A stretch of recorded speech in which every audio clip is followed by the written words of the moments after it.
There is a man sitting in the most advanced city on earth, Ur of the Chaldeans, not a primitive settlement, not a forgotten village at the edge of the ancient world. Ur in the 3rd millennium before Christ was one of the wealthiest, most architecturally sophisticated, most commercially developed urban centers in the ancient world.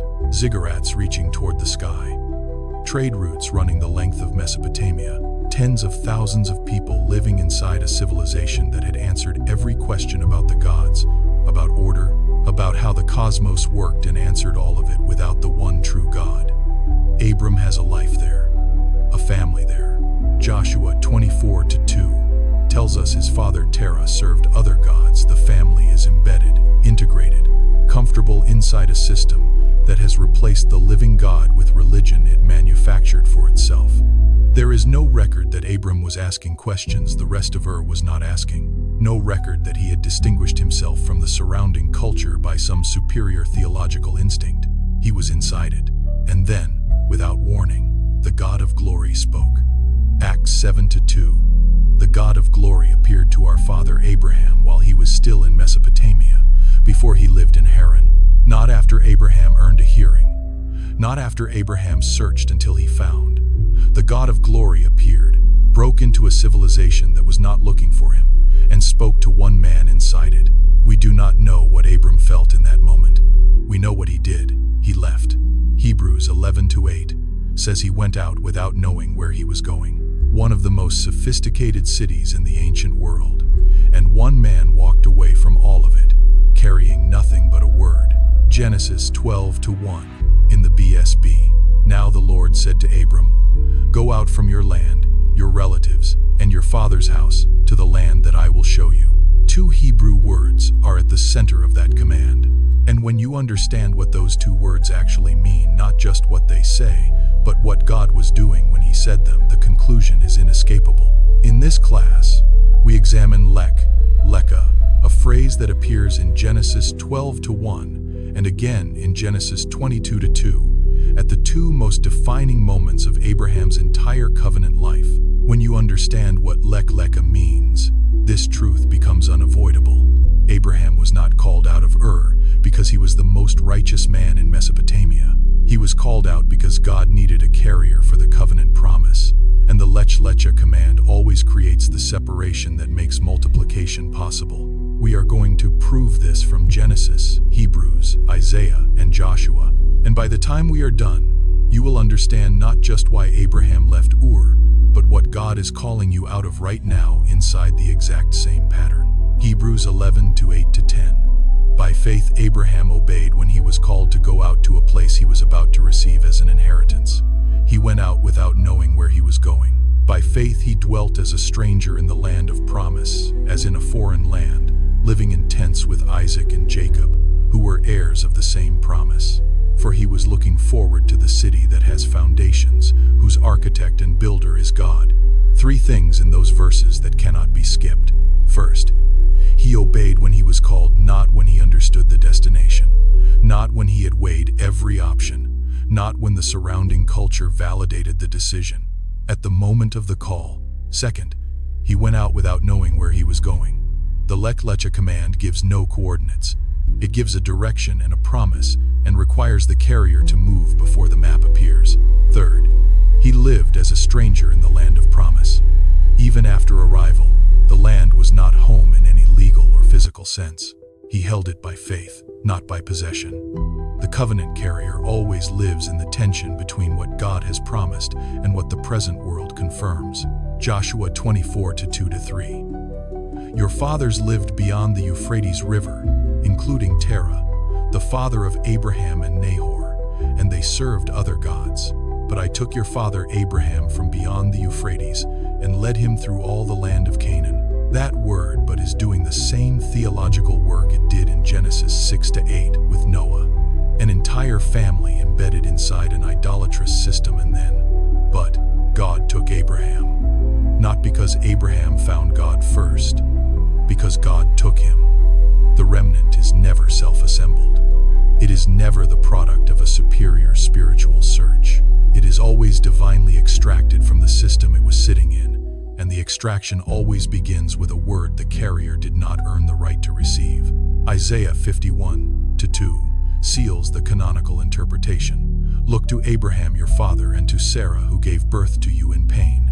When he was but one, I called him, and I blessed him and multiplied him. When he was but one. That phrase is not a reference to Abraham's age. It means he was singular, the only one going, the only one leaving, the only carrier available for the word God needed delivered across the next generation. God called a remnant of one, and from that one carrier, one man willing to hold the word and walk in the direction of a land he had never seen, came a nation that produced the Messiah of every nation on earth. The separation before multiplication pattern is not a detour. It is the doctrine. Genesis 12:1-3. Now the Lord said to Abram, "Go out from your land, your relatives, and your father's house to the land that I will show you. I will make you into a great nation, and I will bless you.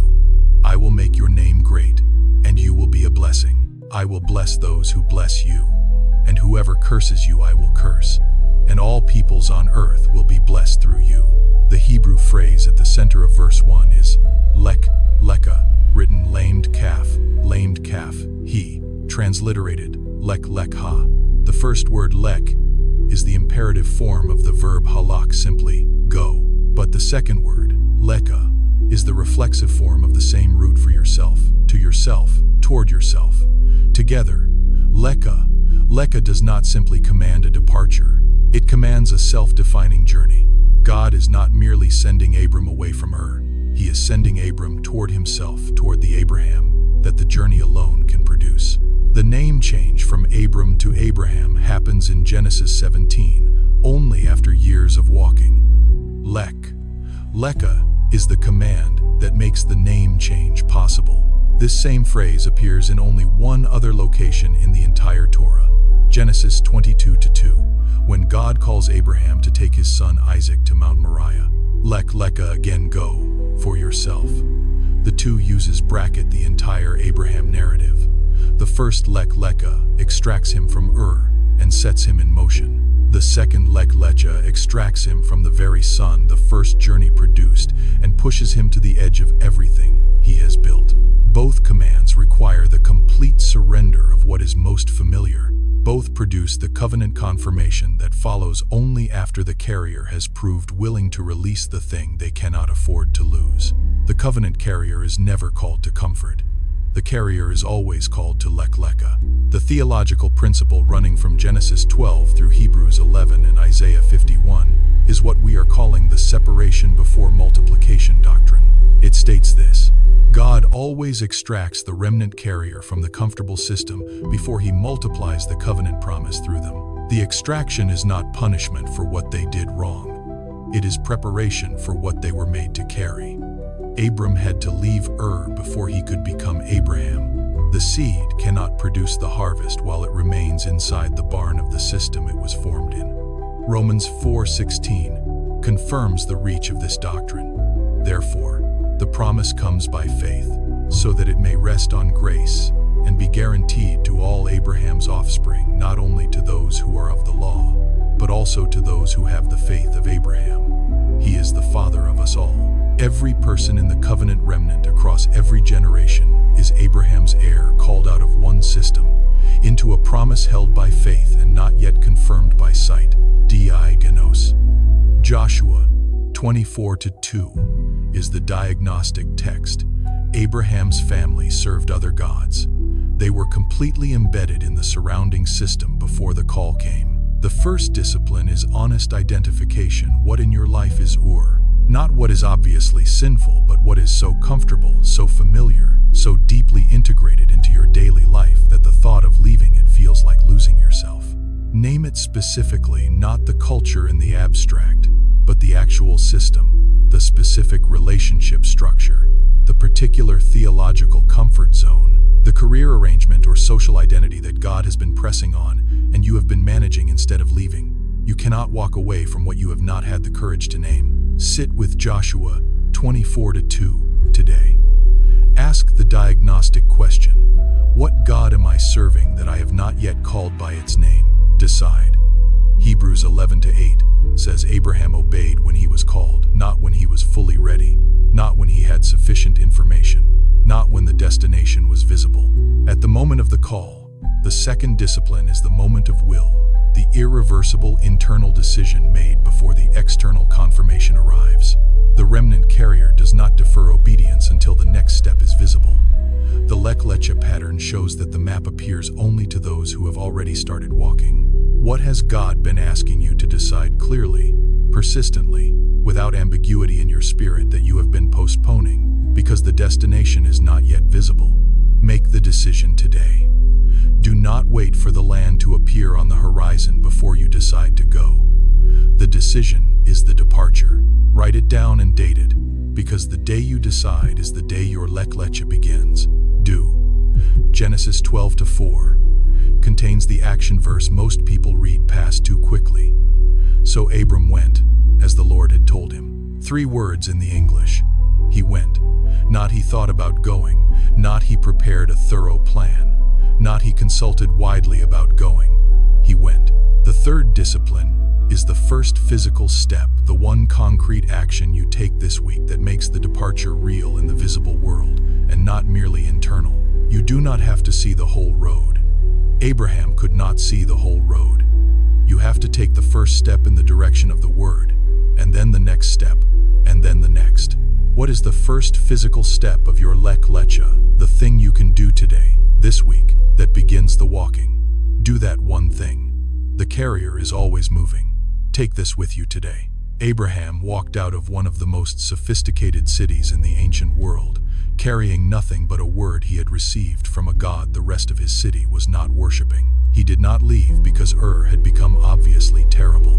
He left because God called him out, and the remnant carrier always responds to the Lech Lecha before the comfortable system gives them a reason to leave. Whatever your is, it is not more important than the call.